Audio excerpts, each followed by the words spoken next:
Hello வணக்கம், இது உங்கள் சிவி ஸோன். ஸோ எல்லோரும் எப்படி இருக்கீங்க? இப்போ பார்த்தீங்கன்னா இந்த வாரம் யார் வெளியேற போகிறாங்க அப்படின்ற ஒரு பயங்கரமான ஒரு ட்விஸ்ட் இருக்குது. வாரம் வந்து இந்த வீடியோ நம்ம கொடுத்துட்டே இருக்கும். அதுலேயும் பார்த்தீங்கன்னா குறிப்பாக இந்த வாரம் பார்த்தீங்கன்னா பணப்பெட்டி எடுத்து ஒரு பயங்கரமான ஒரு ட்விஸ்ட் வந்து நம்ம வினோத் அவர்கள் கொடுத்ததுனால இந்த வாரம் எவிக்ஷன் இருக்குமா இருக்காதான்றது ஒரு பெரிய டவுட்டாக இருக்குது. பட் இருந்தாலும் உள்ளே வந்த ஆட்களும் சரி, விக்ரமும் சரி சொன்ன விஷயங்கள் வச்சு பார்க்கும்போது இந்த வாரம் கண்டிப்பாக வந்து எவிக்ஷன் இருக்கும். அது யார் வெளியே போக போகிறாங்கன்றது ஒரு பெரிய ஒரு சர்ச்சையாக இருக்குது. அப்படி வந்துட்டு கிட்டத்தட்ட ஒரு 5 பேர் இருக்காங்க. ஒருத்தவங்க வந்து டிக்கெட்டு பின்னால் வாங்கி போயிட்டாங்க. மீதி 4 பேர், மொத்தம் 5 பேர் தான் இந்த வாரம் வந்து நாமினேஷன்ஸில் வந்திருந்தாங்க. ஒருத்தர் வந்து பணப்பெட்டி எடுத்து போயிட்டார். ஸோ மீதி இருக்கிற 4 பேரில் யார் வெளியே போவாங்கன்ற விஷயங்கள் இப்போ வந்து நம்ம டிஸ்கஸ் பண்ணலாம். ஃபஸ்ட்டு வந்துட்டு போகிறதுக்கு வாய்ப்பே இல்லாத ஃபஸ்ட்டு நம்பர் யார் அப்படின்னு பார்த்தீங்கன்னா திவ்யா. ஸோ திவ்யா எனக்கு தெரிஞ்சு இந்த வாரம் கண்டிப்பாக போகிறதுக்கு வாய்ப்பு இல்லை. ஏன்னா ஓட்டு நல்லா தாறுமாறாக வந்திருக்கு. கிட்டத்தட்ட 1 லட்சம் மேலே வந்து வந்திருக்காங்க. அது மட்டும் இல்லாமல் திவ்யாவுக்கு பார்த்தீங்கன்னா டைட்டிலே கிடைக்கிறது வாய்ப்புகள் இருக்குது அப்படின்ற மாதிரி வந்து நிறைய விஷயங்கள் போயிட்டுருக்கு. அது மட்டும் இல்லாமல் இந்த வாரம் பார்த்தீங்கன்னா அவங்களுக்கு ஒரு பெரிய ஒரு சங்கடமான ஒரு விஷயம் என்னென்னா, இவங்களுக்கும் பிரஜனுக்கும் இருக்குது அந்த பொசிஷனஸ் வந்துட்டு முந்தானத்து வந்து உடச்சி விட்டாங்க.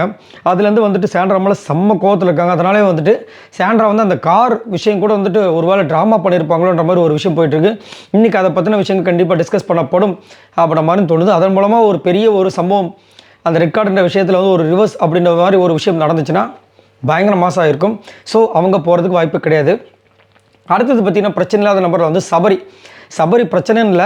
ஆக்சுவலாக அவர் வந்து டைட்டிலே வின்னர் ஆகிறதுக்கு வாய்ப்புகள் எக்கச்சக்கமாக இருக்குன்ற மாதிரி வந்துட்டு ஒரு விஷயம் வந்து சோஷியல் மீடியா ஃபுல்லாக வந்து போயிட்டுருக்கு. ஏன்னா அவர் வந்துட்டு கண்டிப்பாக என்ன சொல்கிறது, விஜய் டிவியோட ப்ராடக்ட், அதனால் கண்டிப்பாக அவருக்கு தான் வந்து ஓட்டு இது டைட்டிலே கொடுப்பாங்கன்ற மாதிரி ஒரு பக்கம் ஒரு விஷயம் போயிட்டுருக்கு. இன்னொரு பக்கம் பார்த்தீங்கன்னா அவர் நல்ல மனுஷங்க, அவருக்கு தான் கொடுக்கணும். இந்த சாண்ட்ராக்கெலாம் பிரச்சனை நடக்கும்போது யார் ஃபஸ்ட்டால் வந்துட்டு தன்னோட டிக்கெட்டு ஃபினாலே வந்துட்டு போனாலும் பரவாயில்லன்னு சொல்லிட்டு இறங்கினார்களே, அந்த மனசுக்கே வந்து கொடுக்கணுங்கன்ற மாதிரி ஒரு பக்கம் போயிட்டுருக்கு. பட் இருந்தாலும் சபரி எனக்கு தெரிஞ்சு போகிறதுக்கு வாய்ப்பே கிடையாது. அடுத்தது பிரச்சனை இல்லாத நபர், ஆனால் இவருக்கு வந்துட்டு தோன்ற விஷயங்கள் பார்த்தீங்கன்னா விக்ரம் தான் வந்து இந்த வாரம் வெளியே போகணும் அவர் நினச்சிட்ருக்காரு. ஏன் அவருக்கு தோணுது அப்படின்னா, அவரே முதல்ல வந்துட்டு முடிவு பண்ணுறார். பிக் பாஸ்கிட்டே சொல்லிட்டார், இல்லை சார் நான் வந்த வேலை முடிஞ்சிச்சுன்னு நினைக்கிறேன், இதுக்கு மேலே என்னால் வந்து இந்த பிக் பாஸ் வீட்டுக்கு கண்டினியூ பண்ண முடியாதுன்னு. ஆக்சுவலாக போன வாரமே வந்து இந்த வாரமே வந்துட்டு பணப்படி எடுத்துகிட்டு போகிறதா தான் பிளான். பட் நம்பால் வினோத் வந்துட்டு அங்கே ஒரு விஷயத்தை வந்து பண்ணதுனால அவருக்கு வந்து இப்போ என்ன பண்ணுறதுன்னு தெரியல. சரிங்களா, இந்த வாரத்தை கடக்கிறதே ரொம்ப கஷ்டம்னு சொல்லிட்டு அவரோட மைண்டில் இருக்குது. அது மட்டும் இல்லாமல் ஆனால் ஓரளவுக்கு நல்லாயிருக்கு. என்னை கேட்டிங்கன்னா கண்டிப்பாக இந்த வாரம் அவர் தப்பித்து போய் ஃபினாலையில் ரன்னராக வந்தால் கூட எனக்கு ரொம்ப சந்தோஷம் தான்ன்றது என்னோடய கருத்து. ஏன்னா அவர் இந்த சீசனை என்னை பொறுத்த வரைக்கும் கண்டிப்பாக அந்த 5வது வாரத்துக்கு அப்புறமா விஷயங்கள் கண்டிப்பாக கொடுத்துருக்காரு.